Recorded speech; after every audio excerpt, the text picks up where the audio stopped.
Thank you so much, Sen Sarah Anthony, for joining us. My name is Irene, David-Arinze, founder of LIDA Network. I'm really inspired by everything we have talked about today. But more importantly, it would be great for me to animate women in leadership, in politics, and it would be great for us to know what it is like to be a woman in politics, in leadership in America. Yeah, thank you for that question.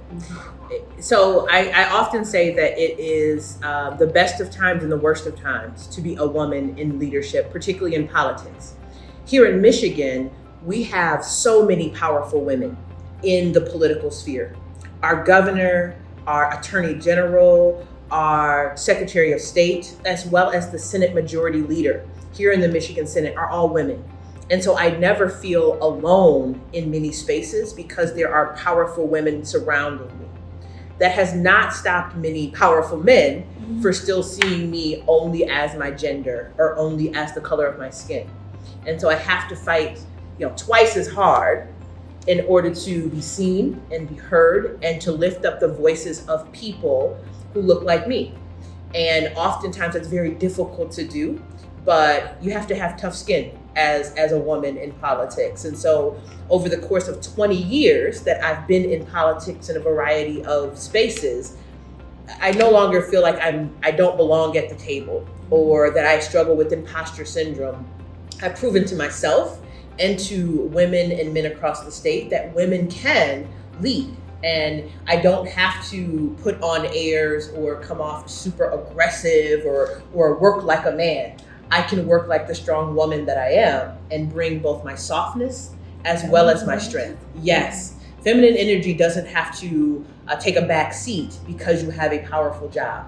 I can do both. And over the course of the last few years, I've really begun to own both my feminine energy and the power of offices like this. So tell me, what really keeps you grounded? You've been in this, you said, for 20 years, which is quite impressive. So what keeps you grounded? Yeah. So we are in my office, which is in the capital of Michigan, in Lansing. And it is where I was born and raised.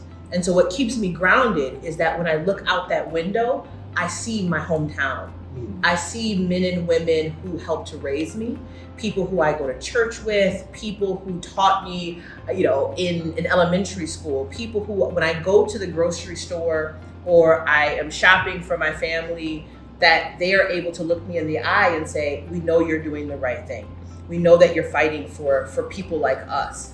And so I haven't gone far away from my roots. And honestly, that's what keeps me grounded.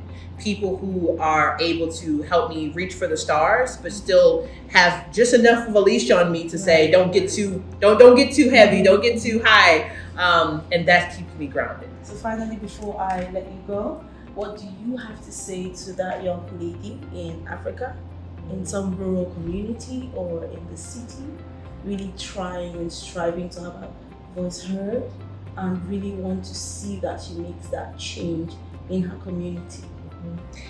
What keeps me going is knowing that I'm not alone. In my church, we call it a cloud of witnesses, that there are people that you may never meet, that you may not see, but that are rooting for you, that are lifting you up when you can't lift yourself up.